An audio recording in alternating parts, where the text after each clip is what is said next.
The most intense, thrilling, electrifying sport on the planet. Mixed martial arts. You've been looking for the definitive podcast to call your new home to hear everything about it. The search is over. This is the MMAnomaly Show. No filter.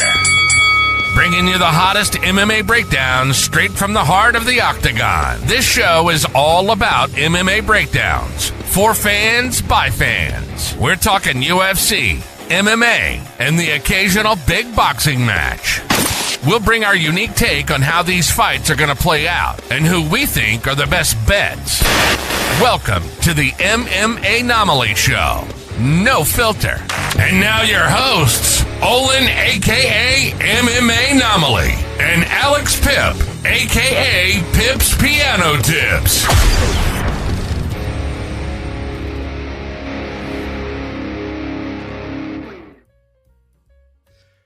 What is up, fight fans? Welcome back to another episode of the MMAnomaly Show, No Filter. I'm your host, Olin, a.k.a. MMAnomaly, and with me, as usual, is Pip's Piano Tips, my guy. How are you doing today? Oh, I'm doing good. Thank God he gave me another day. We're running through it. We're almost done with the week. It's Friday Junior, as you like to say. So we're getting there. How you doing, brother? Oh, man, I'll be better when the work week is over. It has been one hell of a week. We were talking about it a little bit before the show. Sorry we're late, guys. We like to chat a little bit, and also I've got some work stuff going on. So, it's just been a long week, and I'm excited for the weekend. As a wise band once said, everybody's working for the weekend, right? And we're no different. Shout out to the people in the chat. We had Lethal Sugar asking, sup, fellas, where's our boy Jive Turkey been? He's flown the coop. No, I'm kidding. He switched to a new job. He switched to a new state. So he's got a lot of movement right now. We're giving him some time off so that way he can readjust, reset, rejuvenate, and then hit the ground running with us in the coming weeks. We need a breather. Big up Captain America and Shelton. Jesus Christ, bro. You are something else, Leroy. I fucking love you, bro. Happy to see you. If you want to hop on, let us know. We'd be happy to have you. But with that being said, we are here to talk about probably the biggest card of the year. UFC Vegas 114 at the UFC Metapex in Vegas. This is going to be a very interesting card, to say the very least. And it starts off in the featherweight division with a bout between Josh Emmett and Kevin Vallejos, I think is how they say it. This fight is a pretty interesting one on paper, right? I think realistically, I got to go with Kevin Vallejos in this fight. Emmett obviously still carries a lot of power. The guy has the nuclear option at all times and the ability to shut anyone's lights off with one clean right hand. But I think the issue is the mileage and the speed difference at this point in his career. Vallejos is younger, quicker, and throws a lot more volume typically in his fights. I also think that Kevin fights smart in this fight. I think he's going to stay mobile, stay on his bicycle a little bit, avoid that nuclear right hand I mentioned earlier, and start piecing Emmett up at range with combinations. And he does string combinations together very well. So I think if Emmett doesn't land a big shot in the early round or round and a half, this fight probably starts to get away from him, and then he's playing catch up. Give me Kevin by decision or maybe even a late TKO in the fight. What are you thinking on this one, Pip? Yeah, I mean, in the main event, Josh Emmett versus Kevin Vallejos, like you said, it's 100%, 100%. Unfortunately, yeah. Leroy said, "Cold take. This card is better than the White House card, nonetheless." 100%, brother. I agree with you. Yeah, unfortunately. But yeah, I mean, kind of the old versus the new here. I mean, like you said, it's an interesting match on paper. I mean, both of these guys are strikers. They both have some serious power. Josh Emmett, he's a decent striker. He has powerful jabs, but his main murder weapon of choice is that right overhand. And that's the main threat against Kevin Vallejos. I mean, he needs to avoid that shot at all times. But I mean, Vallejos is a solid boxer as well. I mean, he's got that KO threat. He's very fast, mixes up the shots up well. He's got sharp counters and a decent cardio as well. Ultimately, I have Kevin Vallejos here. I mean, he's 17 years younger. He's on a 6-fight win streak.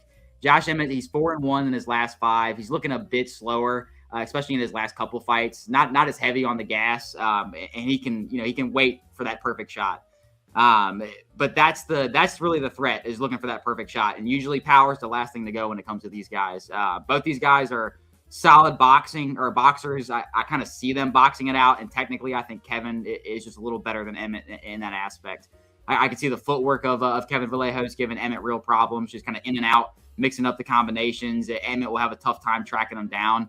I think Kevin is just going to be, I think he's going to outwit Emmett in this fight. Just sharp shots, even some good counters. I'm going with a unanimous decision. And it's hard for me to say that as well, because both of these guys have some serious power, but Ilya couldn't even knock out Josh Emmett. And Kevin Vallejos has a solid chin. I don't think he's ever been knocked out before. So I'm going with Kevin Vallejos by the UD win. Love it. Love it. Love it. Love it. Hey, boys, I'm going to be lurking while I shower and cook dinner. Let's go, WMC. Love to see you, brother. Hope you enjoy that shower and hope you enjoy cooking dinner even more. Yeah, I agree with you, Leroy. I think this is not a cold take. This is a pretty hot take. Or no, actually, no, you're right. It is a cold take. I'm an idiot. Did I say it's been a long week? It's been a long week, folks. If you see me looking over, it's because I'm still dealing with that long week. Don't pick a side or method, just ladder crazy Kev's significant strike ladder up to 150. Not a bad idea. Not a bad idea, bro. Already laying the insight. Yeah. Dixon already just laying the lead right now. So yeah, we're both in kind of a unison thought process there. Let's go ahead and move into women's strawweight and see if we start to split our decisions. We have Amanda Lemos coming in against Gillian Robertson. Man, I gotta ask, have you ever confused Gillian Robertson for Lauren Murphy? Because I used to do it all the time. The bright red all helps. You know what I'm saying? Yeah. I'm colorblind, so not as much of a help as you may think. That's where it lies. That's where the trouble rises. Who do you have in this one, and how do you think they get it done? Yeah, I mean, Amanda Lemos, she's 38 years old. She's kind of a win one, lose one recently. She does have a win over the current champ. I mean, she's a good striker. She's got good shots down the middle, and she can land some power as well, even on the back foot. Decent grappler as well. Not as good defensively, but more on the offense side. I mean, she's got good trips. She'll look for submissions as well, but mainly looking to land some bombs, especially if she's in a good position on the ground. But it's definitely not her strongest attribute. But I mean, Robertson, I mean, who's on a tear right now. I mean, a Canadian prospect on a 4-fight win streak, solid grappler, lots of forward pressure. Not the greatest striker, but she'll throw some overhands really just to get to your legs. I mean, she's got good pressure. She takes her time.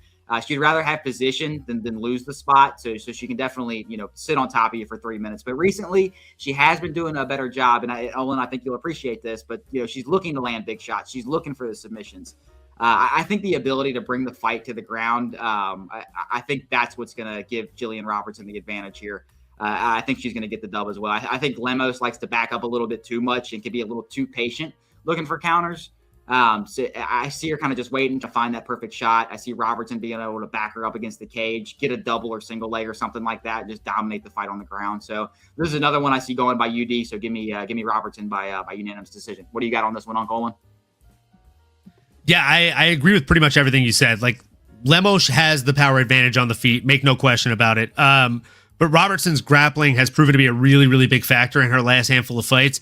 And if she can close the distance early and often, get this fight to the mat, that's where she's going to do her best work. And just like Pip alluded to, when she's on top, something that I do appreciate is the fact that she is hunting either shots or submission wins. So she's constantly trying to drive the finish and push the envelope forward rather than just lay and pray.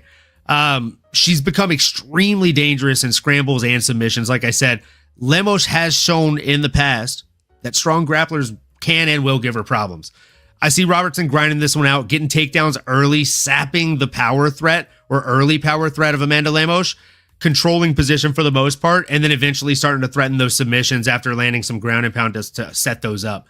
I'm going to call round 3 submission from Gillian. I just think that she's game for it, like you said, but I also would not be surprised if this went to unanimous decision in favor of Gillian Robertson. With that, man, let's move into the next fight because it's an interesting one. We have a featherweight banger between Andre Touchy Fili and Jose Delgado. Probably my favorite nickname, at least top 3 favorite nicknames in the UFC is Andre Touchy Fili. Now, who do I have in this fight? This is the first dog I'm taking of the fight card. If you're wondering who that is, you probably haven't watched his last few fights. That's Andre Fili. Look, Fili's one of those guys who's kind of quietly fought a murderer's row over the years. If you look through his resume, his body of experience, you would see he has gone against some absolute killers. And the experience level he brings into the cage because of that is massive. He's well-rounded, he's durable, and he can fight very well at range or in the pocket. We've seen him do well in both. Delgado is dangerous, but I think Fili's kind of veteran savvy or veteranship could really show out in this fight. I think he's going to play it smart. I think he's going to win this fight on the outside. I think he's going to pick his shots and possibly even get a finish. But as a betting man, I'd probably say Fili mixes in his striking with his takedowns, frustrates Delgado across the distance, and grinds out a decision win. What are you thinking, brother? Yeah, I mean, I think this might be the first one we disagree on, but I mean, this fight does have good potential. We have Fili versus Jose Delgado.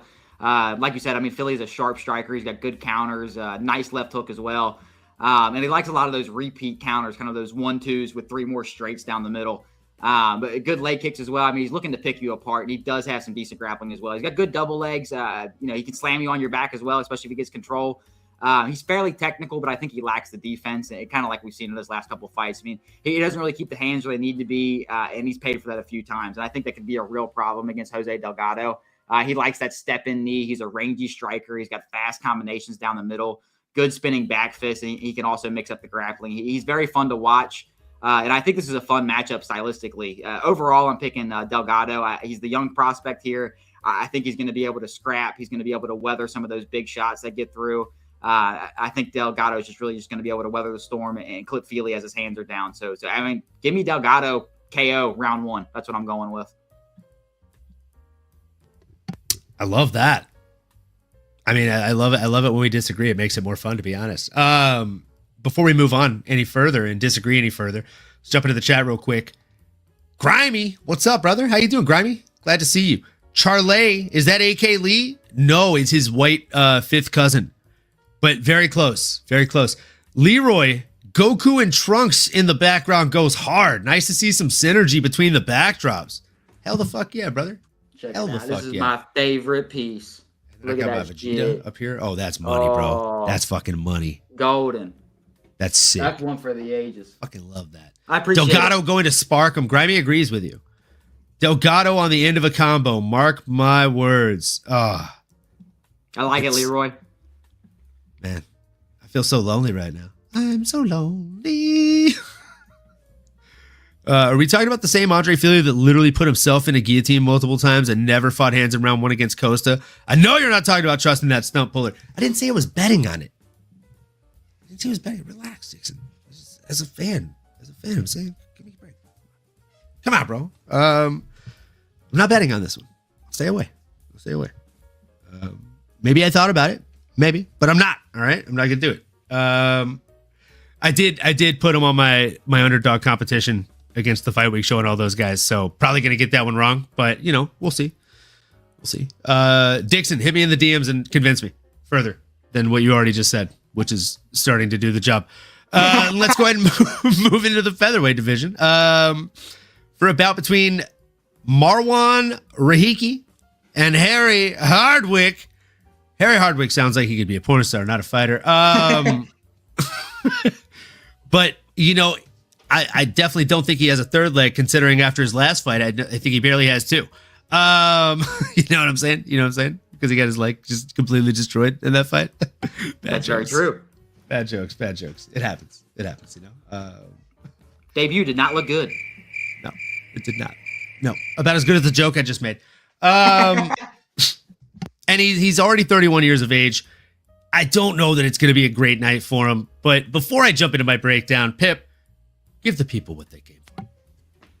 Yes, son of a bitch. Marwan Rahiki, young prospect, 23 years old, coming off of a, thank you, coming off a KO win off a Dana White Contender Series. He showed a lot of potential, and he definitely has a lot of heart. I mean, he's a solid striker, throws a lot of spinning kicks, that kind of very tall bladed stance. He's got good pullback counters, brutal elbows as well, and he's got a chin. Excuse me. And against Harry Hardwick, who's he lost his debut, kind of like you alluded to the calf kicks. Did not look that good. He's more of a take one, land one type of fighter. He likes to pressure. If the grappling presents itself, I mean, he'll engage. He's got decent back control, but really looking to strike. I don't think Rahiki is a guy that he wants to stand and bang with, though. If Harry's going to get this dub, he's got to utilize the grappling. But ultimately, I see Rahiki just being the more technical striker. He's young. I think he's made good improvement since his last fight. The footwork is better. I think he's faster. He's more precise. Just overall, I think he'll take control on the feet, just kind of stuff the takedown. So give me Marwan Rahiki by KO in the third round. What do you got on this one? Yeah, I'm going to keep it short and sweet. Rahiki is aggressive, powerful, strong, and just really good at pushing the pace that breaks opponents in front of him. Hardwick is tough, but Rahiki's pressure and physicality is probably going to be the big deciding factor in this one. I think Rahiki pushes forward early on, keeps pushing forward often, forces exchanges, forces his opponent to be uncomfortable in there, and just starts landing heavy shots. I'm taking it by early TKO. I just think it's going to be a nasty, nasty night for a Harry Hardwick out there. It's going to be a hairy situation out there, folks. You can bet on it. You can bet on that. Take it to the bank. It's going to be a hairy one. Yeah, you come for the fight breakdowns. You stay for the bad pronunciations and the worst jokes. It is what it is, folks. That's what we have for you tonight. Cheers, folks. Cheers to you. I just feel like it's an apropos time. Let me turn the shot glass around so you can see the little Cobra Kai in the front there. You know what I'm saying? Little strike first, strike hard, no mercy. And if you're drinking, drink with us. If not, that's okay. As long as you like, comment, subscribe, smash the bell for notifications. We appreciate you. Cheers.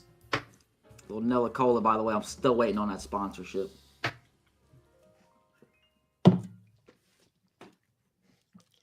Grimy, you know I got a problem. Dixon Cider said, Rafiki for me, decision for me. But ask yourselves, why did the UFC put Harry in this card and not UFC London next week? It's a very interesting question. Does the UFC hate Harry Hardwick? Might be time to put on the tinfoil hats, folks. Might be time. In the next bout, we have light heavyweights, Iwan Cutelaba and Oumar Sy coming in here. Cutelaba used to paint up as the Incredible Hulk. Bit chaotic. Pretty explosive early on. Extremely aggressive. Always looking for a finish. But the problem is the gas tank. And the bigger problem is the very questionable fight IQ that he typically brings into the octagon with him. Oumar Sy is the more composed fighter. I think he survives that early Cutelaba chaotic storm and then starts to take over with his own version of the storm as the fight settles down. Once Cutelaba slows, Sy's technique and control is realistically going to start showing through here in a big way. How do I see it ending? I don't know, man. I think he knocks him out. Like, Cutelaba does one of those things that a striking coach would tell you is the worst. Whereas when he gets hit, he doesn't do this. He does this. And that, for a big, long, lengthy guy like Oumar Sy, is just bad news bears. Bad news bears. There's a very large reach difference. Very large, huge, 75 inches. And his opponent has 83. Some say it's the largest reach in light heavyweight since John Jones. Oumar Sy. Sy, they're calling him Sy. He's huge. Huge reach. Huge knockouts. Huge fight card. UFC Vegas 114. Alex Pibb, who do you have? Solid impression. Sounded just like the speech he gave here last night in Hebron. But yeah, light heavyweights, we've got Ian Cutelaba versus Oumar Sy. Cutelaba, I mean, he's always entertaining, pretty much known for just kind of swinging overhands and just has bad intentions behind them. He's a brawler that can throw in some takedowns, but he's not the greatest on the ground. Definitely not on the overall level as well as Oumar Sy. I mean, overall he's doing quite well, other than the snooze fast he had with Menifield's Oumar Sy, who I'm alluding to here. But he got good pressure to the fence, good takedowns that follow. He's got good control. Again, something else I think you'd like, very similar to Robertson. I mean, he's definitely been working on looking for the finish. I mean, he rains down shots when he's on top of you, good elbows, and he's definitely hunting for the submission. I think he has the potential to stop Cutelaba, and I don't think Cutelaba is going to be able to stop the takedown threat. I'm going to go with Oumar Sy, just getting a dominant position, landing some shots, but eventually getting the submission in round 1. Not mad at that call either. Inside the distance is probably decent. Let's see. Oumar Sy. He's minus 275 right now. Let's see. By TKO, KO, or DQ, it's plus 350. And by submission, it's plus 210. Not bad odds. What is it? What do you think the fight's gonna go to? Decision, I guess. Let's see. Decision is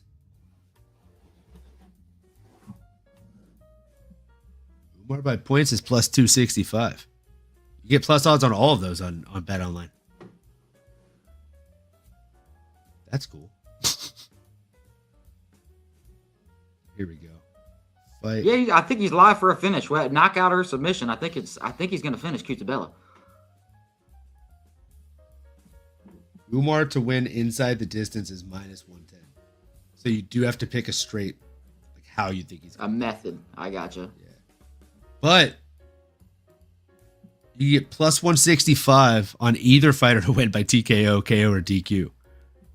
That's kind of fun. But then what if it goes by submission? Then we're fooked. I got submission.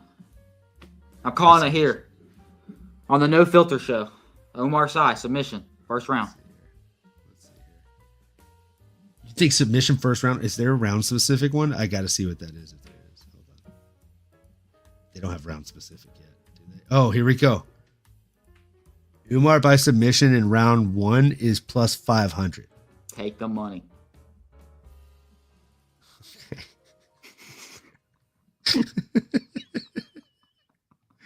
All right. Here's what we're gonna do. We're gonna do. Yeah, I like this. I actually like this a lot.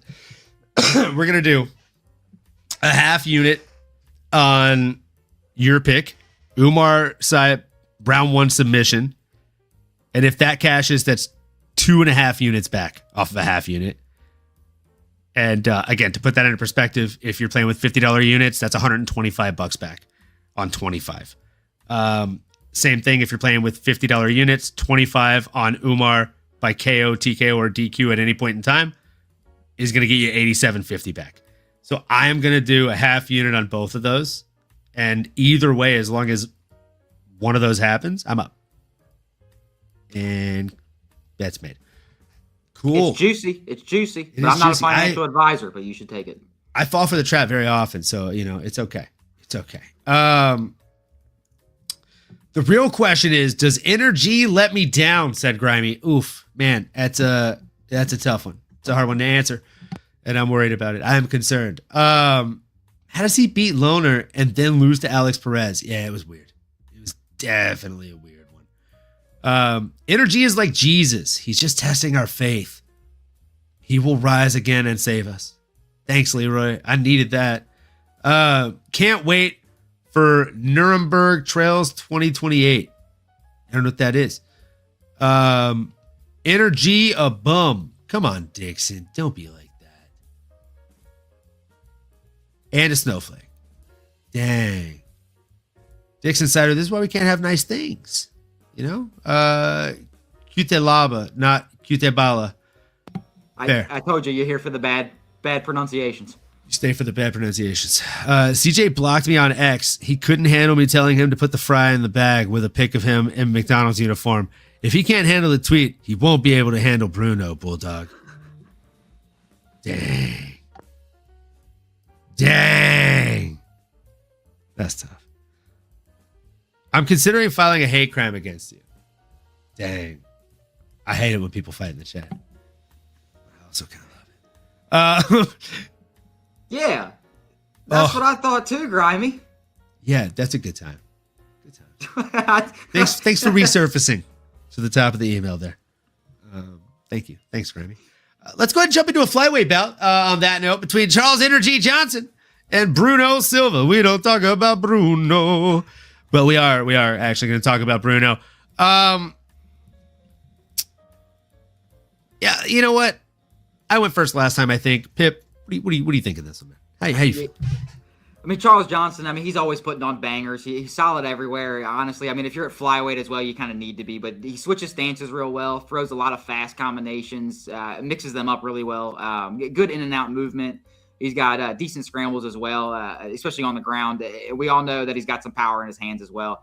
Bruno Silva, I mean, he's coming off a submission win. He's a decent fighter. And really, he's been finishing people more than going to decision recently. Decent grappler as well, powerful overhand and good leg kicks. But my concern is cardio. If it goes past the second round, I feel like he slows down a little bit. Not enough to like really affect his movement and whatnot, but he definitely starts getting a little sloppier in the striking.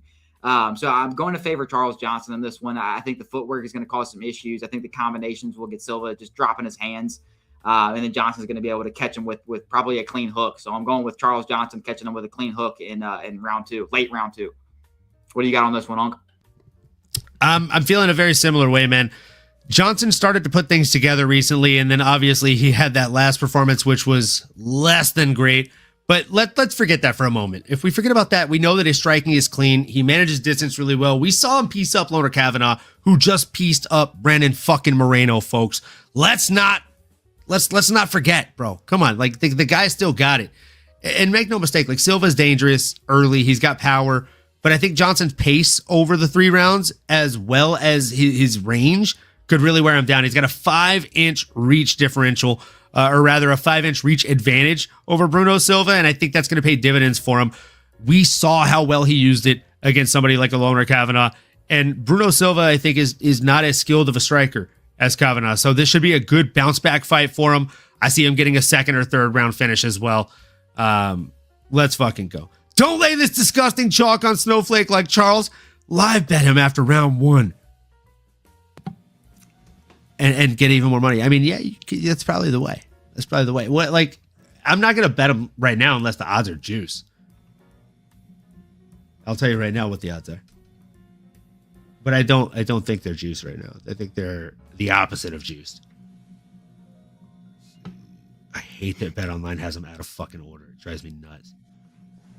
Yeah, minus 160? Nah, no chance, brother. You put $25 on that, you get $15 back? I'm okay.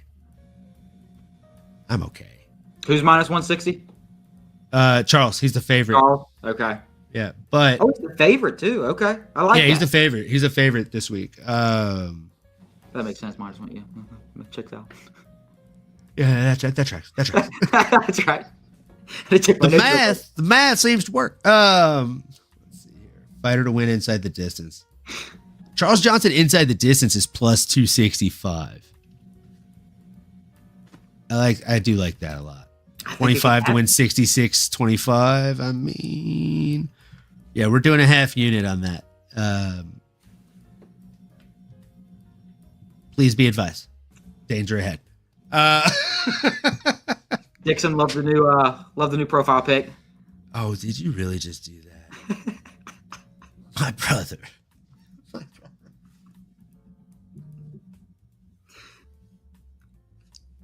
Well, Leroy said. Oh, goddamn. We're already doing this. Wow. I'm not even mad. I'm just impressed. Yeah. Isn't that what Anchorman said? I'm not even mad. I'm impressed. You ate a whole cheese wheel and pooped in the fridge? I'm not even mad. That's impressive. Man, Jesus Christ. That the profile picture is fucking taking me out, bro.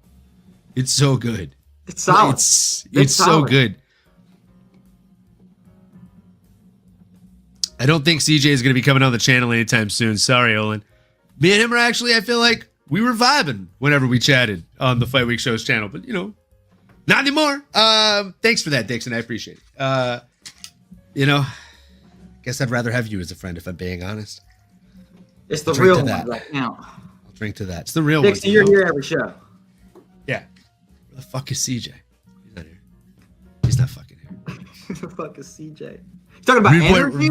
Rude boy Randy Brown has showed up to my live chat more than energy. Come on. Talking about real ones. Talking about real ones right now, motherfucker. You talking about a real one, bro? Talking about a real one, bro? Fuck a real boy, dude. He was there. No, but seriously. Cheers. As we get into the prelims, we're going to need this shot to get through some of these names and some of these fights. Cheers to you.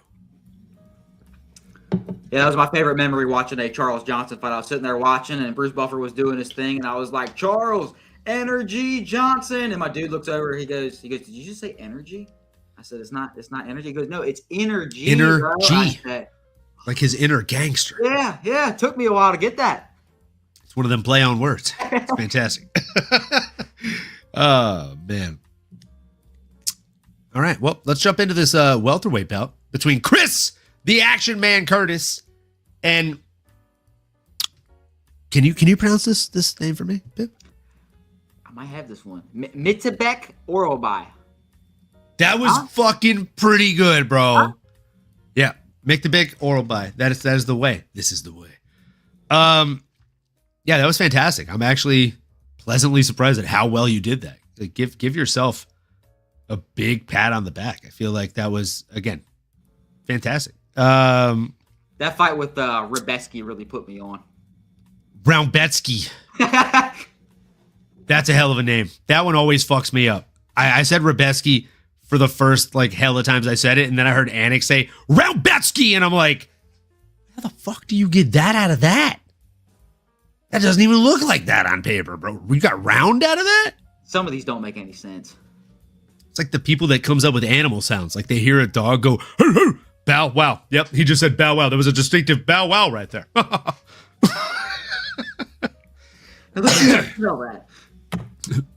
wow. Do that again. Hoo, hoo. Not rough, not roof. Bow wow. Bow wow. Yeah. Bow wow. Okay, I'm gonna stop. Yeah, for Chris Curtis versus Myktybek Orolbai, as I like to call him after that last war he had.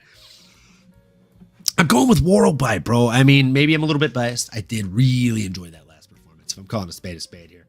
But Chris Curtis, he's a dangerous guy, mostly with his boxing and counter-striking. Not really a big knockout artist. He kind of is a peppering fighter, more so. He's just going to pepper you up with the strikes and not really knock you out so much as he's just going to do damage and outpoint you. But Orolbai, a little bit more of a physical powerhouse, really strong grappling, and fucking durability is his middle name. MDO are his initials. Myktybek Durability Orolbai. That's what they call him back home in his village. No, but seriously, if he sticks to the wrestling heavy game plan, this fight could look very one-sided in my opinion. And I think if he closes the distance, he drags Curtis to the mat. He controls a large portion of this fight, and he ends up just getting it done, right? I genuinely think that he is the better fighter in this, and he's definitely on the better side of Father Time, right?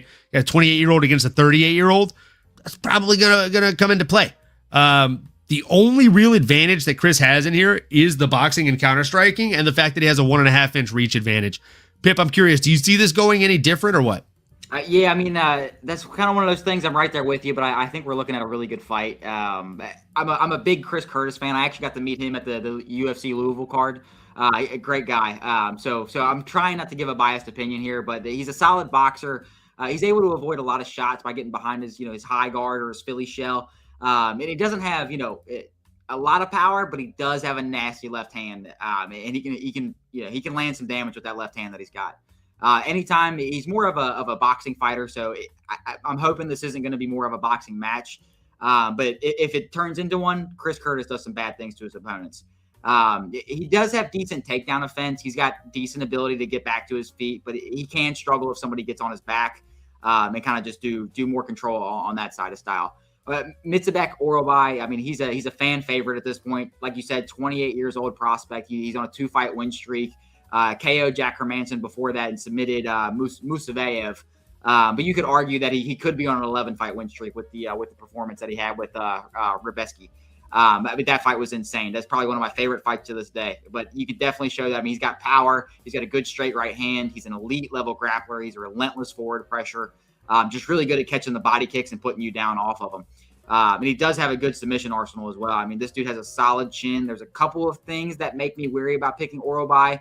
Like sometimes I feel like he can hang out in that pocket a little too long. Sometimes he can get a little too wild. And I don't really know if he's felt the power of someone like Chris Curtis. But if you look at his last 2 fights, I mean, he's looked really sharp. I'm leaning on the IQ and the ability of the grappling from Orolbai. I think this could be really competitive, but I'm going Orolbai by decision on this one. Yeah, I like Orolbai here a lot. I mean, how do I think he gets it done? What did I write down? I think I wrote decision as well. Yeah, I think he grinds him out and gets a decision in this one as well.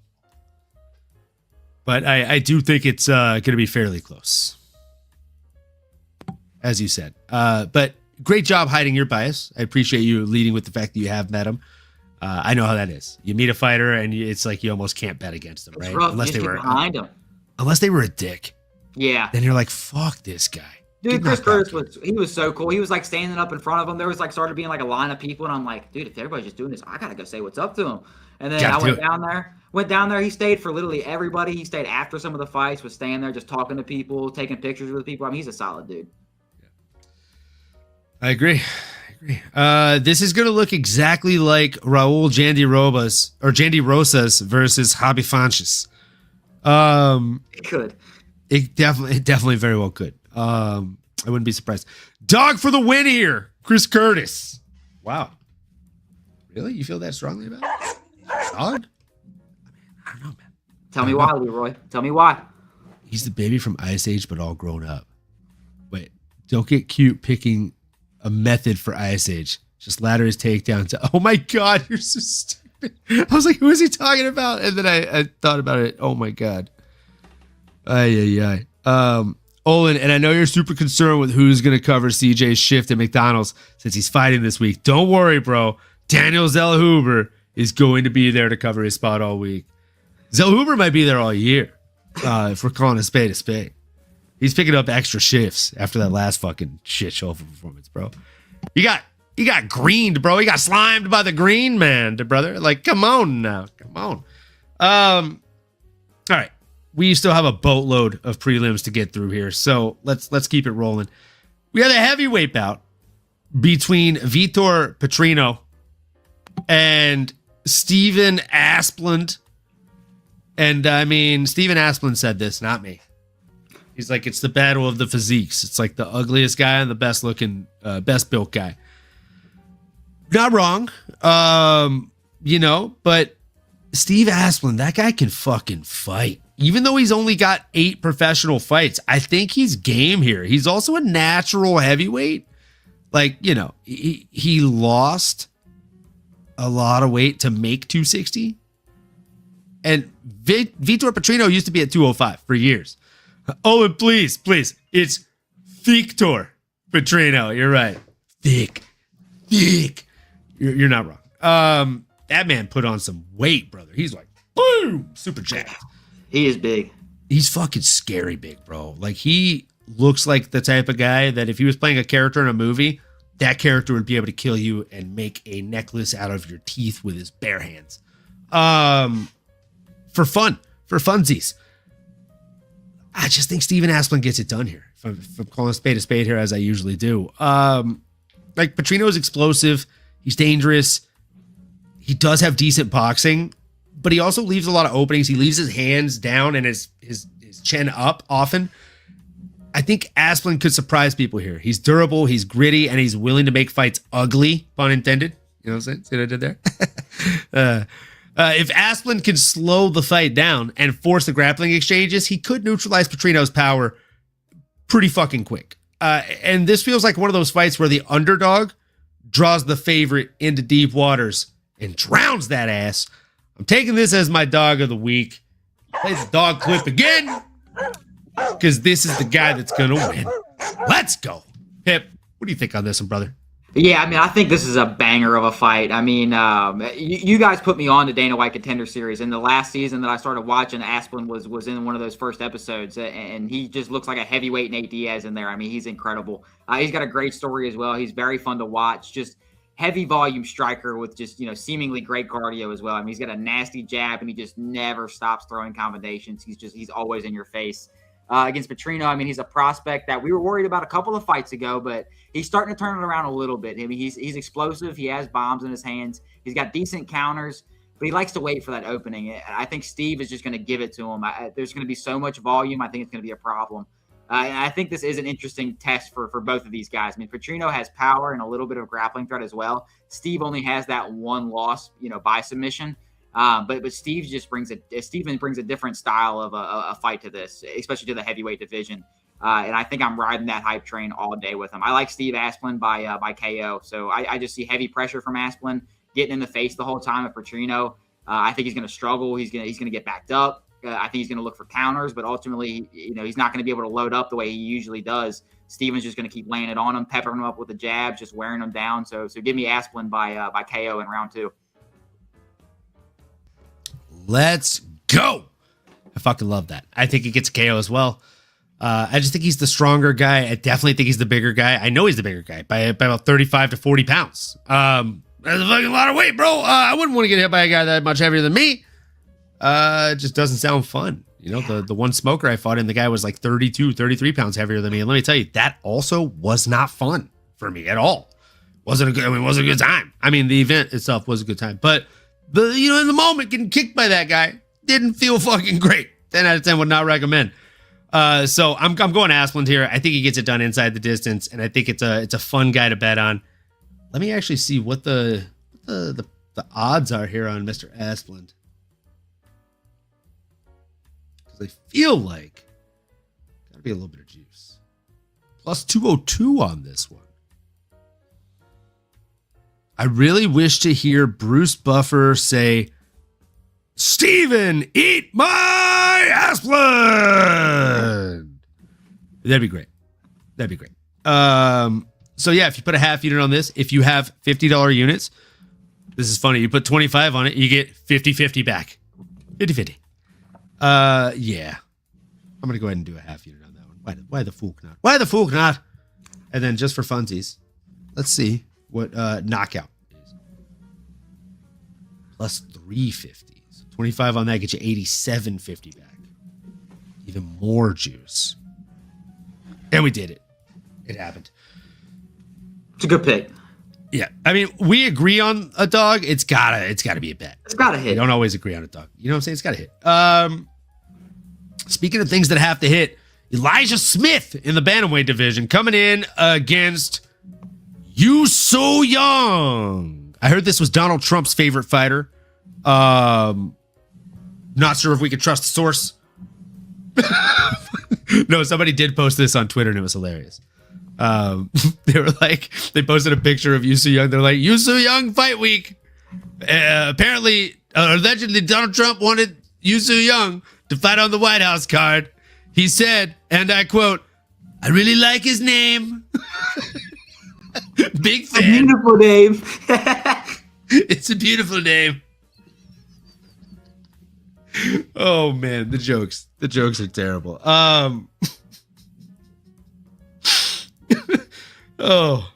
With that being said, we reset. And who do you see winning? Do you think Elijah Smith beats the youngin? Elijah Smith versus Yu Sung Young. Yeah, he's an interesting matchup. We have Elijah Smith, who's a 23-year-old prospect. I mean, he's riding a 7-fight win streak, coming off a nasty slam KO. Elijah, I mean, he's a decent fighter. He's got quick hand speed, good combinations, mixes up the selection really well as well. I mean, rips to the body. He's able to take it upstairs. But he's very well-rounded. He's got good takedowns, good control on top. He's pretty explosive, and he can also take the shots as well. Su Young, I mean, he's a strong grappler. He's got a good explosive double leg. He's got heavy pressure, especially when he's good on the mat as well. I mean, he's got good submissions. And I think there's a clear disadvantage in the striking, and that's where I think the problem will be for Su Yung. He's fairly stationary. If Elijah can stuff the takedowns, and Su Yung doesn't have much of a game plan anymore, I think Elijah is just going to be too much on the feet. I could see him, landing his own takedowns as well. And I think we're going to see Elijah just utilize that height and reach advantage. He's going to pick him apart with straight punches down the middle, mix up the body work. And like I said, if Elijah wants to shoot, I think he's going to be able to get him to the ground. So give me Elijah Smith. I think Su Young's going to get his first loss in the UFC. But I'm going to go with decision on this one. I wouldn't be surprised either if Elijah Smith sparks him, honestly, and gets the KO. But I think ultimately I got to pick a unanimous decision for Elijah Smith. Okay, hold on. I said. I've said it before. I'll say it again. I'm probably going to have to pour another shot to make this feel logical for me right now. But I did say, I think I said this last week, Dix Insider, we want you to be here in the lives for many reasons. I mean, the jokes, come on, it's a given. But the bets, my guy, they're just fucking always firing on all cylinders with the bets. And as a result, I got to tell you, man, I'm glad you're here because I do want to follow this one. It's plus 800. Plus 800. So again, if you're playing with $50 units, you put a fifth of a unit on this, that's $10. $10 turns into 80. Put a half a unit on it, you're talking $200 back. Put a whole unit on it, you just made 400. I'm not that ballsy, but I am going to tell you, I am going to do a fifth of a unit on this. And let's fucking get it. Plus 800 is wild juice. And that's if he wins by split or majority decision, Pip. Oh, so it's just by decision? No, not unanimous. Oh, I got you. One so judge split or scores majority. It the other way. I got you. One judge has to score it the other way. Okay. Which, other people like you so young as well. So it could happen. I'm with it, bro. I'm with it. What was the last one that you said? I had already put the bets in on Asplin, so I'm not going to double down on the strikes, but I'm looking for your comments before I place these next bets. In the next one, we have Mr. Vallejos coming in against Manuel Sosa. You know what I'm saying? Is your food spicy enough, or do you need a little Sosa on top? No, I'm just kidding. That was a terrible joke.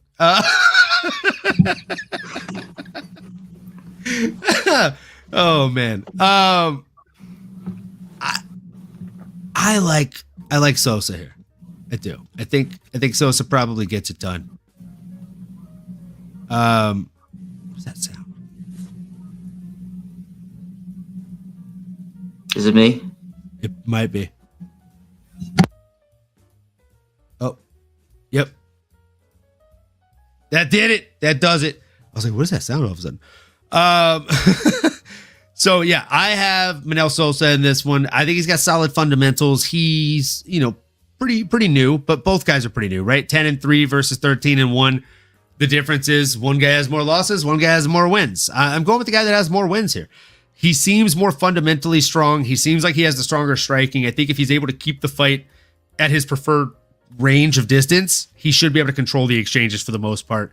And the reason I say control the range here is because there is a 3-inch deficit that he's giving up to the Zulu Warrior, Vallejos. I was high on Vallejos when he first came into the UFC after his last performance. Not necessarily as much. Mason Jones went out there and just beat the piss out of him, if I'm being honest. So I just can't get behind him. I got to go with Manuel Sosa by late TKO or decision, but I'm not posting a bet yet. Not yet. We're waiting on Dixon Cider. All right, Dixon, we need you, brother. And Pip, what you think, brother? Yeah, tell us what you think, Dixon. But I think this fight could be a lot of fun. But both these guys have, I think they're fairly similar styles. Oki is more of a striker. Honestly, he's kind of mid everywhere, in my opinion. He can grapple a little bit, but it's definitely not high level. I think he's just more of a wild boxer.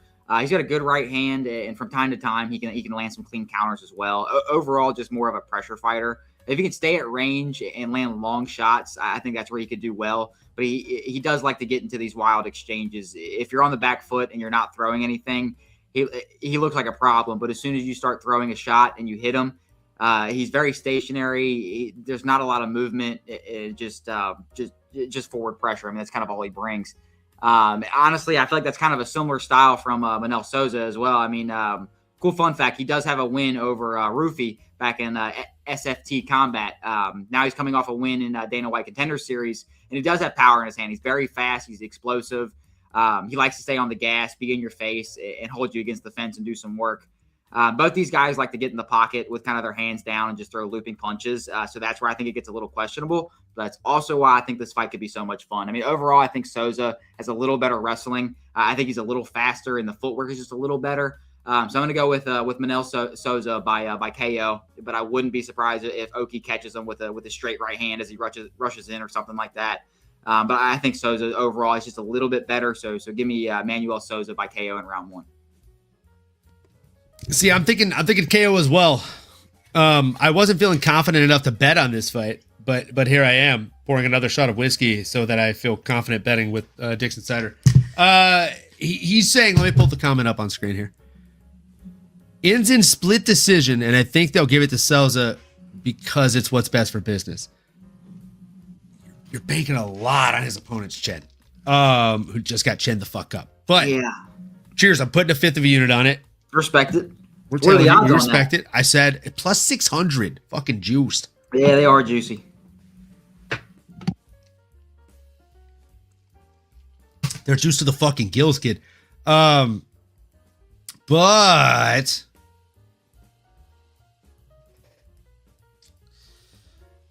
round 1 TKO is also plus 500. So yeah, what if? Yeah. What if we put a fifth of a unit on that as well to cash 1 full unit back? And then if his bet wins, we still cash a little over a unit. So we're putting 2/5 of a unit to either way cash a unit or more. So that's 3 times more money than we're losing on the bets, and the bet has been made. That's how gambling works, folks.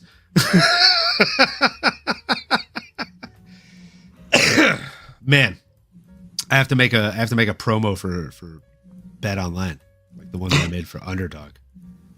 Like, I mean, come on, this is a pretty smooth promo for some shit I made for fun. Yeah.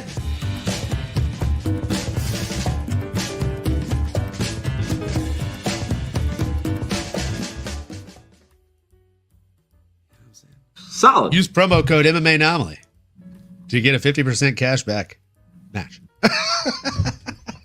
No, but you can actually use promo code MMAnomaly on Underdog Sports. So please do that. It's fantastic. Help me help you. Help me as well. Everybody wins. Everybody wins, you know? You scratch my back, I scratch yours. Everybody's getting their back scratched. It's a back scratching party. Everybody's happy with that. Nobody's back itches, right? Speaking of backs itching, I feel like nobody's back is going to be itching in this one because it's probably going to be a bit of a stand-up fight because it's 2 guys that are decently proficient at grappling, and we know what happens when that's the case, right? It's a middleweight bout between Brad Tavares and Eric, your boy, Anders, coming out here. Come on, let's go. I really should have. That would have been a perfect time for the air horns. You know, your boy, Anders. Oh man, but instead the air horns were like, "Where are you?" Sorry about that, guys. That was on me. I was too excited. My guy, Pip. Where do you see this fight taking place? On the feet, on the mat, and who do you think gets their hand raised by the end of it? Yeah, I mean, both of these guys I think they're towards the end of their career, but it's definitely a fun matchup. I mean, 2 OGs just really getting ready to slug it out. I mean, both of these guys are coming off knockout losses. Both of these guys are kind of win one, lose one at this point. Brad Tavares, I mean, he's a kickboxer. He's got decent leg kicks, as we saw in the Weidman fight, decent footwork as well, up until he's against the cage. Then he can start freezing, and he just has a hard time circling out. Eric Anders is another vet, again, a kickboxer as well, I think with some offensive wrestling if he needs to, but he's definitely he's got more power in his hands. I think he's got a little bit of a better chin as well. this is not a fight that I think I would bet on. If I had to choose, you're saying gun to my head, I think I'm going Brad Tavares. I mean, I think technically he's the better striker. I think he's got better footwork. Eric is open to those leg kicks, and I think that could be a real problem. So Brad Tavares, I think, is going to be too much on the feet. Eric doesn't move too much, and he can get caught. So I'm going with Brad Tavares by decision on this one. But I definitely wouldn't be surprised if we saw Eric Anders starch Brad Tavares. But I'm going to go with I'm going to trust the experience here and the technicalities. So I'm going to go Brad Tavares by decision. Yo, is that Ricky Gervais? Is that directed towards me? Do I look like Ricky Gervais? I mean, I can kind of see it, I guess. God, I wish I've watched a recent Ricky Gervais video so I could try and mimic his voice. Terribly. But I feel like I just wouldn't even halfway do it justice now, you know? I'm gonna watch a video while Pip's doing his next breakdown. I'll try and give that for you, Tyler Betts. Oh, that's hella funny. Anders is retiring. This is his last fight ever. Red flag, back the Brinks truck on Tavares. I have Tavares. I picked him, all right? I like the guy to win it. I already picked him, all right? Get up, you son of a bitch. Mickey loves you. Tavares is one of the most consistent and technically sound middleweights in the division, in my opinion. His jab is significantly solid. His footwork, his experience, all things that make him extremely difficult to deal with inside there. And Anders is just kind of explosive, right? Like that's pretty much his biggest thing. He's got a lot of explosiveness, but not much else. He is your boy, though. He is your boy, Pip. But I don't know if he's my boy anymore. I just feel like he's slow. Typically, he's very flat-footed in the striking realm. If he's able to get on top of you, he's solid on the top. He's and by solid I mean like he's not hunting submissions by any means, but you're having a hell of a time getting up because that's a big boy. It's a big boy. And he's very strong. It's a strong boy. It's a very strong boy, Pip. He's going to hold you down. So it's not a tough fight to pick for me. I'm picking Brad Tavares. I do agree this is probably Eric Anders' last fight. It's crazy because they're both the same age, literally 38 years of age. But again, Brad Tavares, I just feel like has fought just a who's who in the division. Dude was Israel Adesanya's first fight in the UFC. No, I think that was Rob Wilkinson. Or Rob Wilkinson. He was his second fight in the UFC.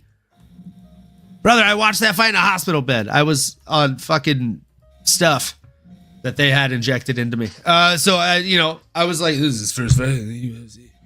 I formed that fake memory. That's on me. But no, Brad Tavares, he fought against Israel Adesanya. And I don't believe Adesanya was able to finish him back when he was finishing people pretty regularly. Get those bets in, 3CP, and go grab some of that pineapple, player. What? I don't even like pineapple. Was that for me or was that for Pip? I hate pineapple too. I don't know who that was for. Oh, wait. No, I know what pineapple is. Never mind. It's all good. It's all good. That was for you. That was for me. All right. Thanks, Pac. We appreciate you. Not Tupac. Pac 9093. Don't get it twisted. I was thinking pineapple, the food. Same. Picking it. Oh, now I understand what you're talking about. Now I know what you're talking about. I get it. I'm sorry, Leroy. Just smile and wave. Leroy, picking against Anders makes me dislike you, Pips. That's tough. Been an Anders fanboy since way back. It's Leroy's boy. It's your boy. Let's go. Tyler Betts. Hope you're having a great day, bro. Even though you called me Ricky Gervais. I don't know if I take that as a compliment or an insult. Great comedian. But I should go to the gym, I suppose. If that's the case, let's go ahead and move into women's bantamweight. Right? Speaking of losing weight, we're going down from middleweight to women's bantamweight for a fight between Beatriz Mesquita, better known as Bia Mesquita. Is she called the Lady Goat? Yeah, the Lady Goat. The Lady Goat coming in against Montserrat Rendon. I don't even think is she French? I feel like you should say that name as if you're speaking French. She's not French. She's Mexican. I was thinking that too. I was like, watch it say Puerto Rican or some shit. Montserrat Hinton.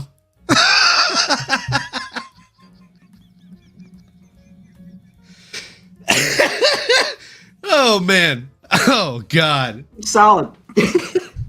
Leroy, I will fuck you up, kid. Gervais got better hands, though, brother. You know I'm coming to Australia either this year or next year. I'm going to fuck you and a kangaroo up, brother. At the same time. Montserrat Rindon. She is fighting in the octagon. You know that she is going to throw a jab in the cross. She is going to fold her opponent like a croissant.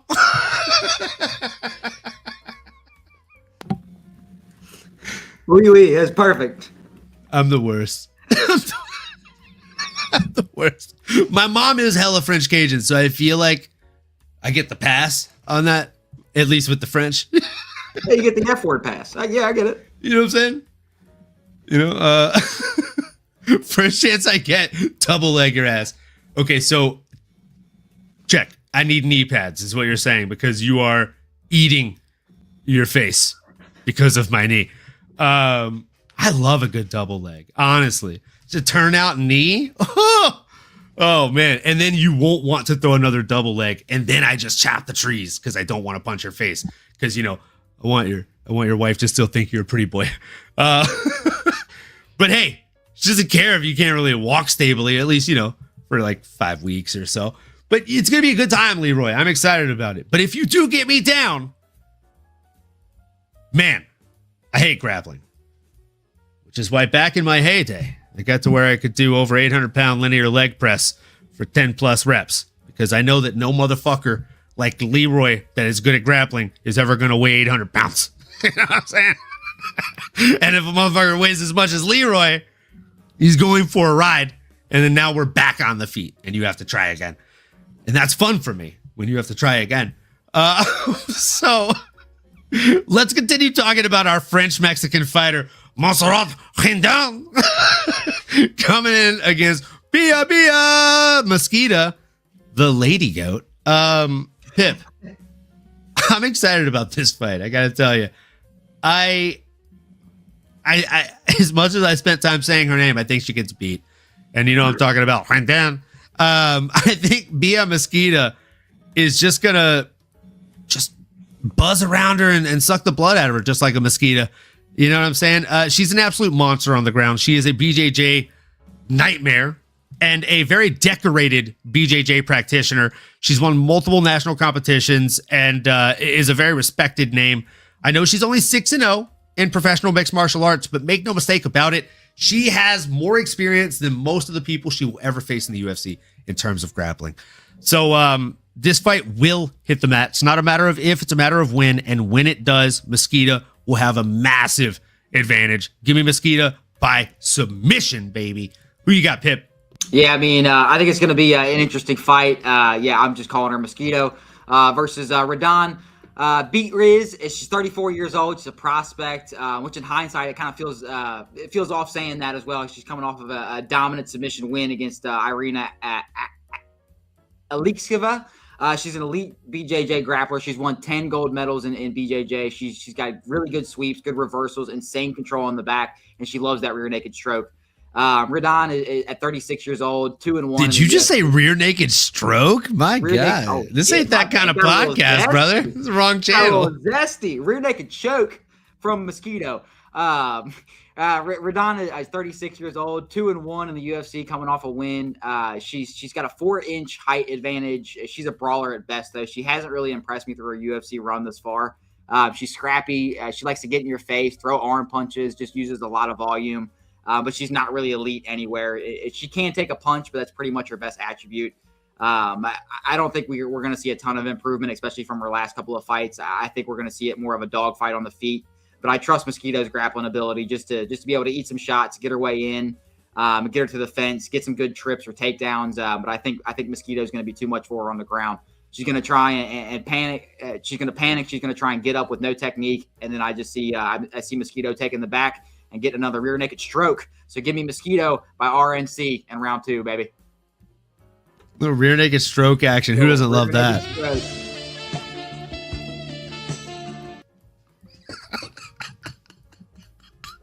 That synced up real well with the soft jazz we got going on too in the background. I like it. Oh man, be careful. We're gonna ignite his lightsaber over here. Rear naked stroke. Relax, brother. Oh, the fact that this comment came and then this comment came is incredible. That's just terrible. Terrible timing. Some say it's the worst. Possibly. We have 2 fights left, folks, and we're barely holding it together. It's a bantamweight bout between Luan Lacerda and Hecher Sosa. I know I mispronounced that name because I haven't heard John Anik say it, and I'm terrified at how bad I just did. It's got to be like Hecher or Hecher Sosa. Where's this guy from? I was going to call him Hecher. Oh, God, get out of here. He's the Guanche warrior, whatever that means. He's from Spain. Okay. It's going to be like Hecher or some shit. Hecher Sosa. We're just going to call him Sosa. Sosa coming in here against Luan. We're sticking to the 4-letter names now, you guys. All right, no. Luan Lacerda versus Hecher Sosa. Pip, tell us who you got in this one. Yeah, I mean, Luan, he's coming off a submission win. He's got a decent BJJ game, dangerous off his back, more athleticism in his striking, more of like that kind of Taekwondo style. But his best element is the kicks and the striking. Other than that, I think he's kind of sloppy in that range. But Sosa, 30-year-old prospect, he's 14-1 coming off of a UD win in Dana White Contender Series. He's now making his UFC debut, but overall he's very well-rounded. I mean, he's solid everywhere. He's a solid boxer. He's fast. He's got power, good combinations. He's got good cardio. He's got good grappling as well. A decent submission defense. I think this could be where the fall is of Luan. Just because I don't think he's going to be able to submit Sosa. So I just kind of see Sosa just a lot of positional control, just being able to get it done. But give me Hecher Sosa by I'm just going to say unanimous decision. If you saw me looking down right now, it's because my significant other just texted me a video of. I'm not really sure. If I'm being honest, it looks like she's looking through somebody's rear windshield, but there's like some Stranger Things vines growing up against the windshield with like a Mario coin pushed against it. And the caption is, "I will send backstory to you and Leroy later," because I have a group chat with me, my significant other, and Leroy because she sends funny shit in there. I can't wait to hear that and explain that next week. Oh, useless, my guy in the chat. I've said it before. I'll say it again. A, if you're not following this channel, make sure you go over there and do that right away. He is an absolute legend. And B, your name should be Yusuful. You know what I'm saying? Because you are the opposite of useless. He said, Hecher lost his dad. I hope he wins and brings it. Oh, man. Why would you put that evil on me, Ricky Bobby? Why would you do that? You know, I'm actually picking Hecher anyway, so that's okay. I hope he brings it as well. He's super aggressive. He's stylistically, he seems like he's constantly hunting a finish out there. He just seems like a shark in the water typically when he fights, and it's a good thing to see. He has 43% of his wins coming by way of TKO or KO, 21% by way of submission. But make no mistake, if it goes the distance, he's never been beat there. In fact, the only way that he has been beat is one time by knockout. So unless the opposition is able to come out here and starch him, it should be a pretty long fucking night out here for him. And I think that's going to be the case. Give me Hecher Sosa. I think he goes out here, expect to see a fast start and a lot of pressure pouring on from this guy. Like, he's the type of guy that he turns on the water, and once he realizes, oh, this guy doesn't like the water, he doesn't turn the faucet all the way up. He breaks the fucking faucet off and just waterboards you with pressure, bro. I think that's what's going to happen. I see his opponent, Luan Lacerda, wilting like a flower that's been overwatered. So give me Hecher Sosa. I think he gets one back, and man, I'm excited for it. I'm excited for this fight. In the final fight of the night, oh man, this is one of the funnest names to say if you say her nickname. So, Piera La Fiera Rodriguez. She sounds like a WWE fighter. Like, that sounds like a fake name, especially with the nickname intertwined with it. But then, again, Pip, we've had this conversation in your short duration with the show already, and we'll have it again. Sometimes I feel like the matchmakers are just sitting in the fucking back room, smoking weed, drinking whiskey, and thinking like, you know, it'd be funny if we put two guys named Vince against each other. Or, you know, it'd be funny if we put the two chicks in strawweight that have the most WWE sounding names against each other. Oh yeah, who do you have in mind? Mick across the table, you know? And then Sean Shelby's all, hear me out. Piera La Fiera Rodriguez against Sam Page Hughes. Come on, what do you think?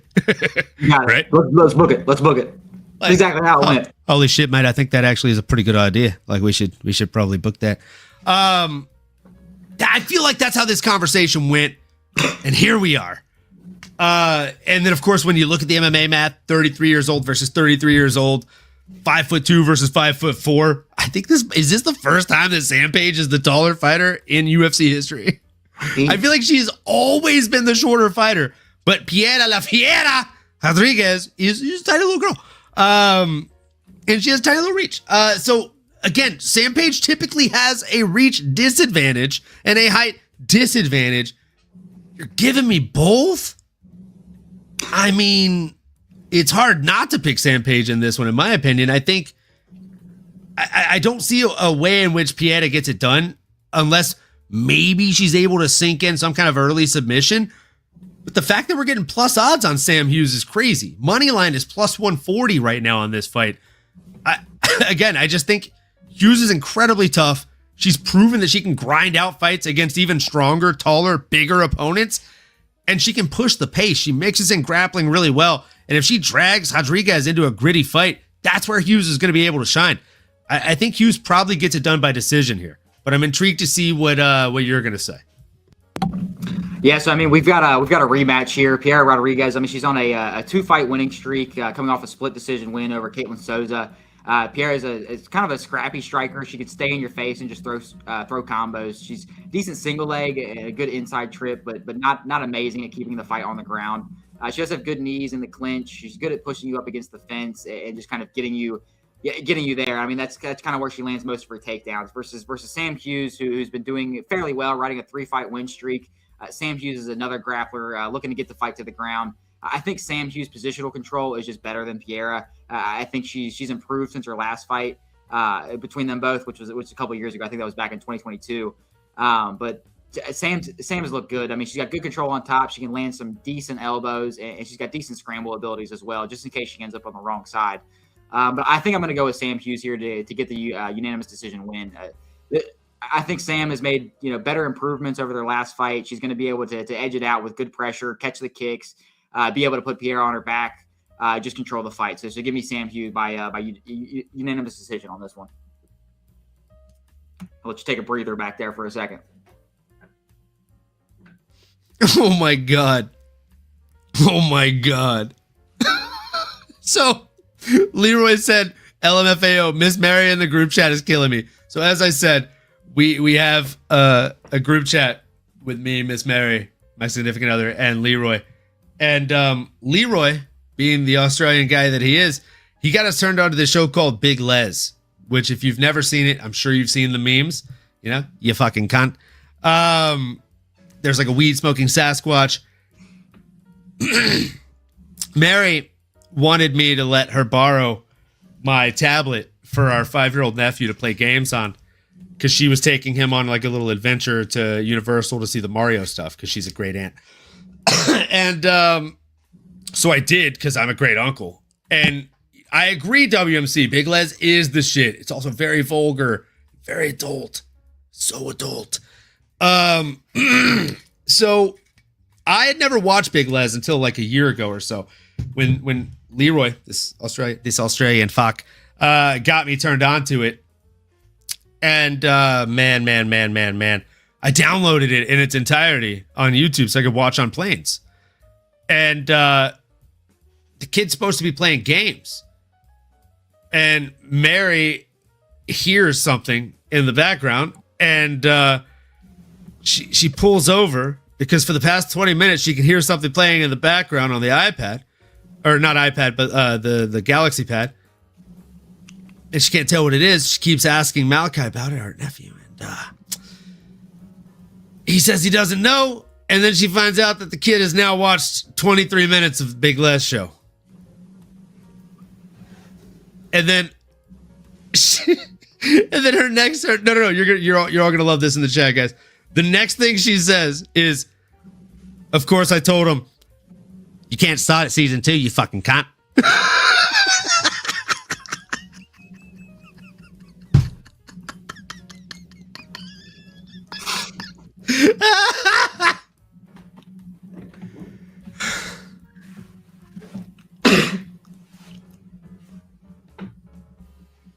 So got some splaining to do.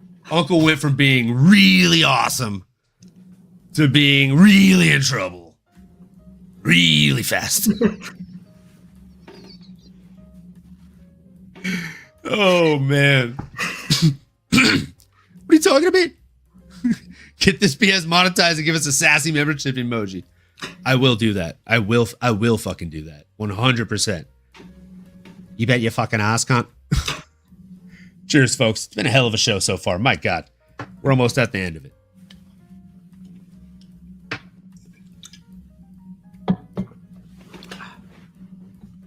I still can't believe Sam Hughes at plus money. Let me see decision here. Or rather, at plus money in this fight. You usually get Sam Hughes at plus money, unfortunately, for her. Yeah, I mean, to be fair, she lost the first fight. Fair. But I think this one goes different, bro. Sam Hughes, she's looked really good recently. I agree. What are you talking about? Fucking sass, mate.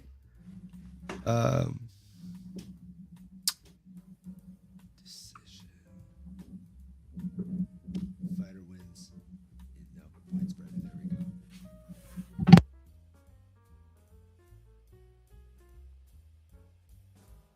Tough bets. Yeah, I'm not going to bet on this one.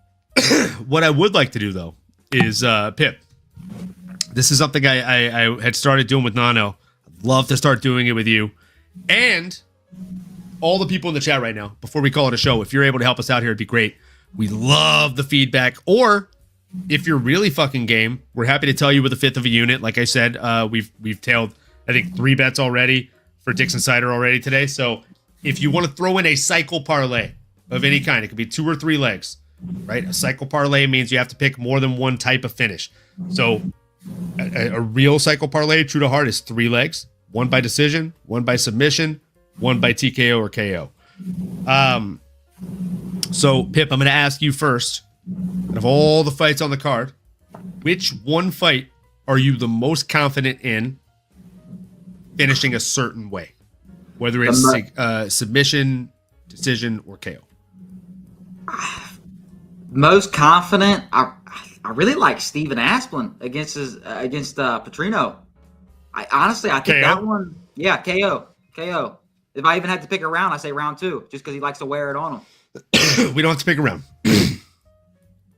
Oh, sheesh. That was fun. Let's see. So, Asplin by KO, plus 350 to start off. Oh, this is going to be a fucking stupid parlay. I'm excited. Oh, for funsies. I love it when people say for funsies with me. Let's go, Dixon Cider. Okay. All right. Remember who you said, Steve Asplin, because I'm going to build this parlay right now and we're going to see what odds we cook up. All right. Be a sub. That's fruit that is hanging low. That is low hanging fruit. But I love that low hanging fruit. Big fan of that. Let's go. Yeah. Oh my God. She's a minus 800. Let's see. Bia Mosquito by submission is actually plus money. Fuck off. I love Bet Online. Oh my God. Okay. Petrino sub.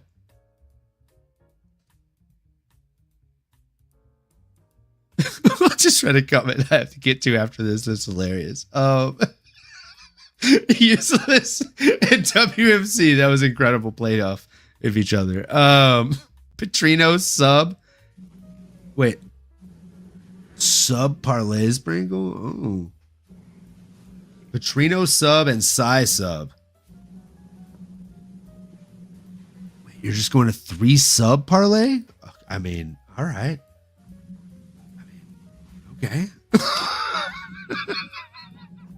Sorry, I was expecting like a cycle parlay and I saw 3 subs. I'm like, you think? Okay. All right.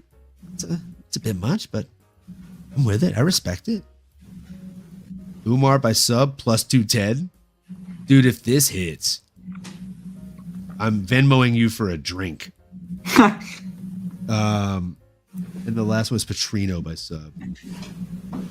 This would be so much easier to spend money on their site if they sorted it in the bout order. But it's just all over the fucking place. All right, Petrino by sub is a wild play. Oh, I can't do prop picks. I have to just do money line for parlays on this site. Damn. But you know what? What I am going to do is I'm going to do... No, it's not worth it unless I do the parlay. I can't do cycle parlays on this site. Oh, you know what? Underdog. Let's see. Underdog allows it. That's what we're gonna do. Yeah, I do like Mosquito and sub. I do like Mosquito and sub for sure. Useless said my cycles haven't been having a lot of success, but here goes Mosquito by sub, Orolbai decision, and Jose Delgado KO. And WMC said useless menstrual cycle is off. Okay, I am gonna put this one in first, and then I'm gonna do the triple sub. Yeah, useless. Okay. That would be on mine as well. I would have Orolbai by decision. I'd have Steve by KO, but I'd have Mosquito by sub. So I do agree with you on the Orolbai. All right. So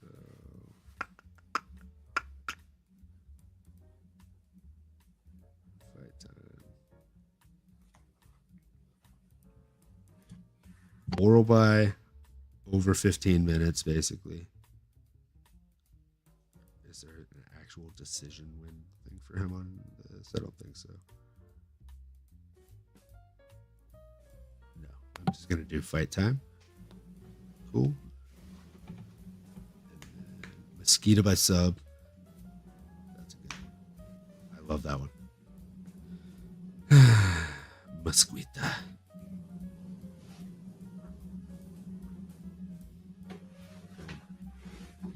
Last but not least, we have Jose Delgado.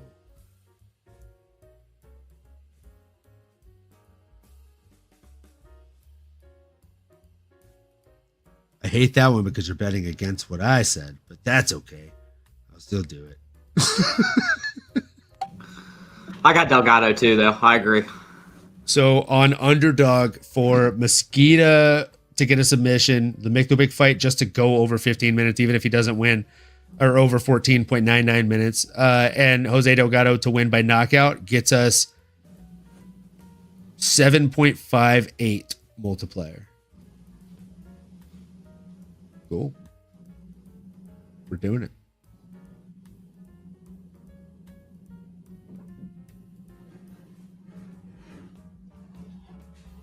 Half a unit. We're going half unit on these. I'm feeling fucking crazy.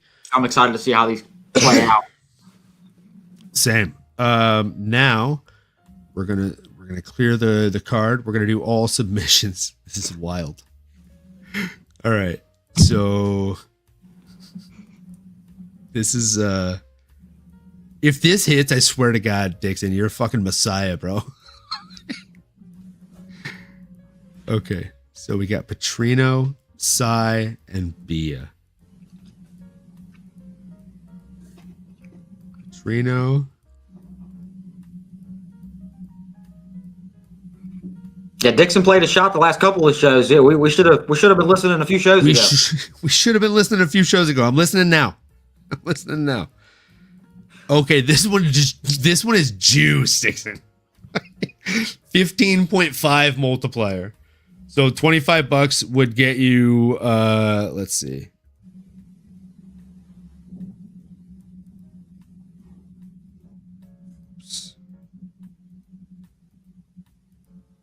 Yeah, $25 would get you almost $400. Yeah, we're gonna go half unit on this one. All right, who else we got?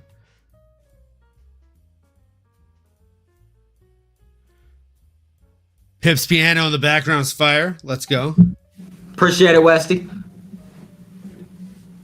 Trust the guy named Dixon Sider. Always trust the Dixon. A triple decision? No, brother, not at all. No, he changed jobs and he moved to another state. He's just he's been moving a lot lately. We're giving him some time off. He's gonna pop back in the next 2 weeks. Say Westy's got some serious power on the show. Nah, Don't fuck with Westy, man. I love Westy, but we're not firing folks around here, brother. We're not even making money. I'm spending money. And somehow we're hiring. Yeah, me too. I hope the audio sounds a little crisper today. I finally got a mic, so I'm not talking out the Chromebook today. Absolutely. And then tomorrow he'll have a new laptop and we'll have the software for it and it'll be even better. All right. So Elijah, Orolbai, and Tavares.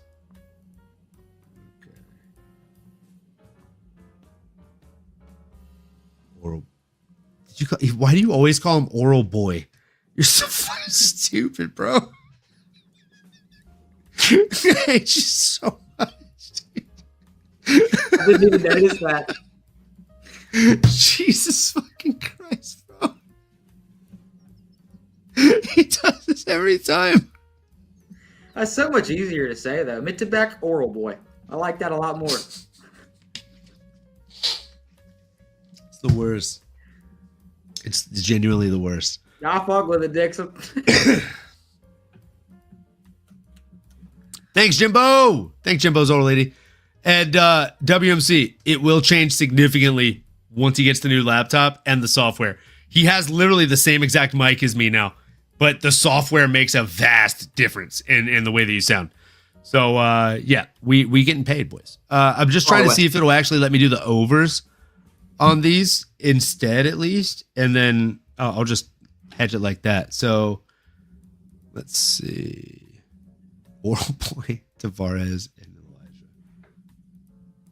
Tavares over. Orolbai over. Cool. We're already at plus odds. And Tavares. No, we already did Tavares. Elijah. Good old Elijah over. Plus 270. You know what? We're gonna do a full unit on this one. So again, if you're playing with $50 units, one unit gets you $135.44 back. If your units are $25, that's $67.72. If your units are $10, it's $27. If your units are $5, that's $13. All the way down to if your units are the literal one unit, $1, then that's $2.71 back in your wallet. Whatever your units are, I'm betting one of ours on it. I think it makes a lot of sense. And we don't even have to bet on the winners on this version of it. We're just taking the overs here. So the over 2.5 on Tavares versus Anders, the over 2.5 on Orolbai versus Curtis, and the over 2.5 on Elijah Smith versus Yusu Young. That's exactly it. That's exactly it, Tyler Betts. That's exactly why I don't tell you guys the dollar amount that I bet with. I bet with my units. You bet with your units.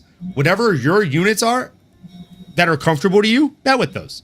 I would never want anybody to say, oh, you're not betting enough, or oh man, you're throwing away money. My units could be $1. My units could be $5. My units could be fucking $500. But it doesn't matter to you, and it shouldn't matter to you. You gamble with the money that you are willingly happy to throw away. Otherwise, you shouldn't be gambling, right? It's extra money. It's additional funds. And then when you win it back, let's fucking go, brother. You keep playing with that money. If you have a bank that you've built off of gambling, you keep on doing that, right? Don't be a skirt. Tell us. No, motherfucker. Fuck out of here. Pips plays with singles. Brother, it doesn't matter what you play with. It just matters that you play and you have a good time, right? We have a good time. That's what matters in life, man.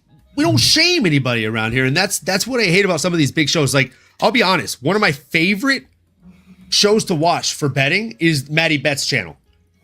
But one of my least favorite shows to watch because of gambling is Maddie Betts' channel.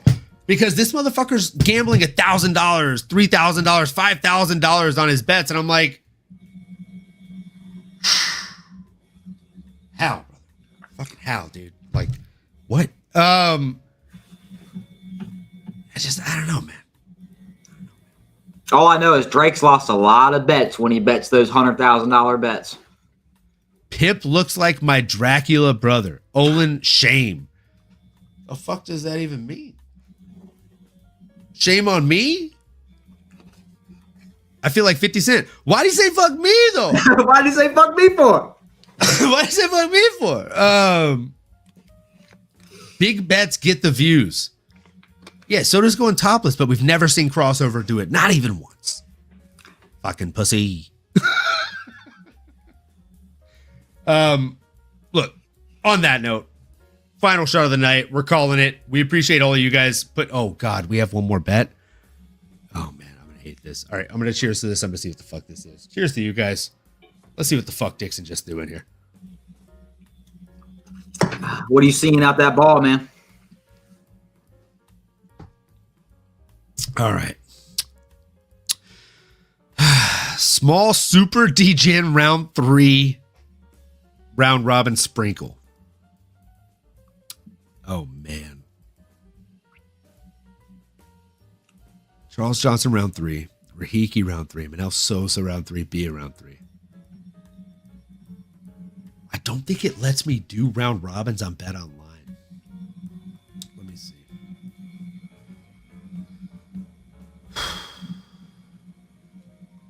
I officially just placed the over bet that you put in there. I actually do like that one a lot. But I don't know. Let's see. Where's the round robin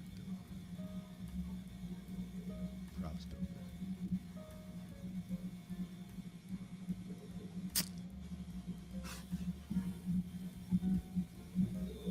Yeah. Hockey, soccer, basketball, MLS, MXC, League One, Eredivisie, POR, BRZ, TUR, Bundesliga, Series A, La Liga, EPL. Those are all soccer, aka football leagues that I just named. NCAA and B, NHL, and NBA. Those are the only things I could do round robin prop builders on. Yeah. What was the other one that you said though? You said round 3. So okay, this can still be a degen because I'm a true degen. I'm a degenerates find a way, kid. All right. So rock with me here. We're just gonna go over 2.5 on all of these. So Johnson over 2.5. Rahiki, which is just a fun name. I'm surprised you didn't say Rafiki again. You did say that the first time, Dixon. I caught you, bro. I saw you. That was the dude from the Lion King, brother. Asante Santa Squash Banana. I know what the fuck you were doing. But I appreciate you spelling it right because that helped me find it. Oh, dude, this is an even better one. Over 1.5, minus 160. That's not bad. So we're doing that. Okay. And then Miguel Sosa. You know what I'm saying? If it's too bland, you add a little Sosa. to it. Boom. Over 1.5 again. This is a fun bet. I like what you're doing here, Dixon. Gotta tell you. And then Bia. Let's fucking go. Bia. Over 1.5. We're cooking with not only fire, but like fucking gasoline and fire, my boys. Plus 539. You put a unit on this if your unit is $50. I'm gonna go down the line here, right? If your units are $50, $269 back. 25, 134 back. 10, 53 back. 5, 26 back. You put $1 on it, you get $5 back. Buy yourself a fucking Happy Meal, dog. I'm putting a unit on it. One of my units. I think probably you should put a unit on it. Plus 539 can't be considered degen. I'll get my degen card revoked. Brother, degen is the fact that I didn't have a way of doing it legally where I live, and I found a way. I found an exchange. What are the odds you have? You probably have like plus 2,000 fucking 800 bullshit, motherfucker. Tell me. I feel like he definitely has some crazy fucking odds on it. Lazy, I guess he moved. Checked at the top at the chat. Olin explained. Yeah, he did move. Did Lazy come in here? I keep catching these lives well after they've started, so maybe I missed the explanation, but where's Nano? Where in the world is Nano? He started a new job, and he also moved to another state. So he's a lot of movement right now. I think he actually just got moved into his new place. So still settling in. I'm actually going to see him in person in 2 days. It's our homie's birthday. I'm driving up to North California. He now lives in North California. So we'll be there, brother. We'll be there. And hopefully we'll get some content together. We'll be watching the fights. We'll be drinking a lot of booze, as we typically do when we connect. And it should be a good time. Makes for a good time. Makes for a good time. And then he has a work trip next week. So it'll be all me and Pip that week. And then the following week, I already have an intro queued up for the three of us. And it's going to be a 3-man show. And we'll be better for it, man. It'll be great. It'll be me, Nano, and Pip. At least as long as the schedules link up or sync up. And man, super excited about it. Thanks for asking, man. Nano definitely appreciates it. Well, that's a relief. I don't have to turn on the Nano signal. No, you don't need to turn it on just yet. Hey, I missed that smooth bastard too. I was talking to him today via text. Trying to find out if he's having fucking brunch with us on Saturday before we go to our homie's party. And obviously brunch means eating a late breakfast, early lunch, and then going back to my hotel room and smashing half a bottle of Jameson before we go drink a lot of tequila at our boy Jake's house. Gotta keep it real, bro. Sup, Grimes? Tyler Betts. Dude, your name is Tyler Betts. You haven't told us one bet tonight. Give us a bet, Tyler. Tyler, what are you doing, bro? Are you holding out? Are you holding out on us, kid? Don't do that. That's not nice. Don't do that. We hit 2 or 3 those. We're going to be sitting nice. Brother, facts. I'm excited about the bets this week. I'll be completely honest with you guys. And with that, Pip, we were actually supposed to be building our own. And then I placed all those other bets. So we had a TKO/KO, right? We had that one locked and loaded. And that was our guy, fucking Steven Asplund. I couldn't think of his name. I knew exactly who it was. I just couldn't think of his fucking name. Oh, I have to do it on underdogs. So I'm glad I realized that. Boom. Asplund by knockout. Oh, that's already a 2.54 times multiplier on this. Let's go. And then let's see who else. Bia Mosquita, I'm going to say submission. She's on my submission too. Boom. Beatrice. Picks. Boom. Mosquitoes running for blood. 1.09. So we're at 17.99 times multiplier right now. Shit. So I'm going to say something crazy. I'm going to say let's double dog it, right? We're going to put a unit on this. Then we're going to reuse these picks and add a decision layer to it and put another unit on that. Or maybe a fifth of a unit on that. We'll see. Or no, we already... Oh, wait. Oh, no, I already had Myktybek on there. Is that why?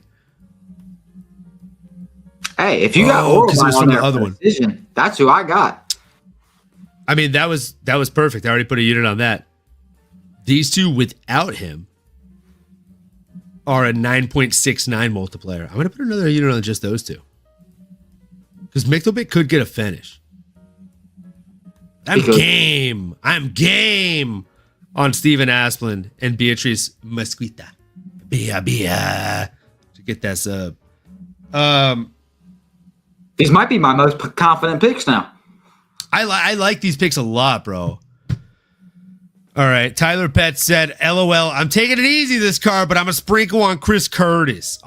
You're just giving us one pick? All right. Chris Curtis. He's plus 270. That's pretty juicy. Should we sprinkle on him? I mean, we asked the kid for a bet. He gave us a bet.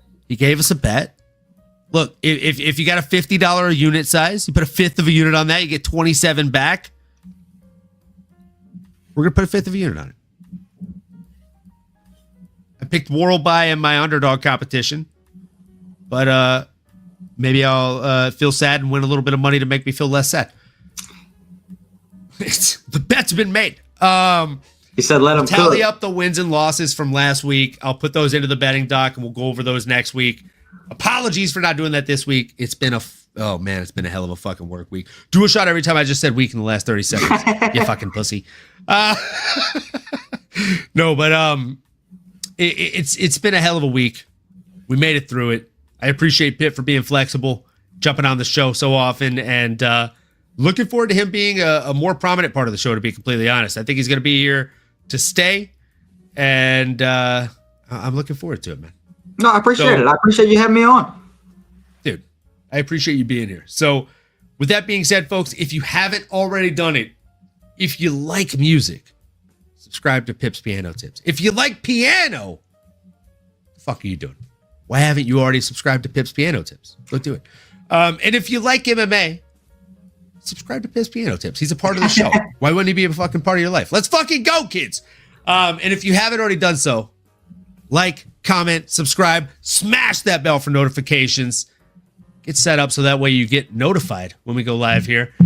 Because we oftentimes switch between Monday and Tuesday, between Wednesday and Thursday. But either way, goal is always to do 2 shows a week. So that way we can give you our picks, whether they're good, bad, or ugly, and then, pay it back in full in shots the following week. So, look, folks, whether you bet with us or you bet against us, we appreciate you either way. As long as you do these next 2 things, we truly, truly hope that you keep on going and you keep on growing. And we really hope we see you next time. You've been listening to the MMAnomaly Show. No filter.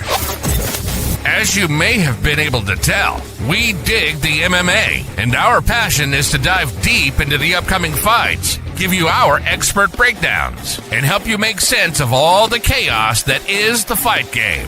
We hope you've enjoyed the show. If you did, make sure to like, rate, and review. We'll be back soon, but in the meantime, make sure to find us on YouTube, Twitter, Instagram, and Twitch at MMAnomaly. Be cool, and we'll see you next time.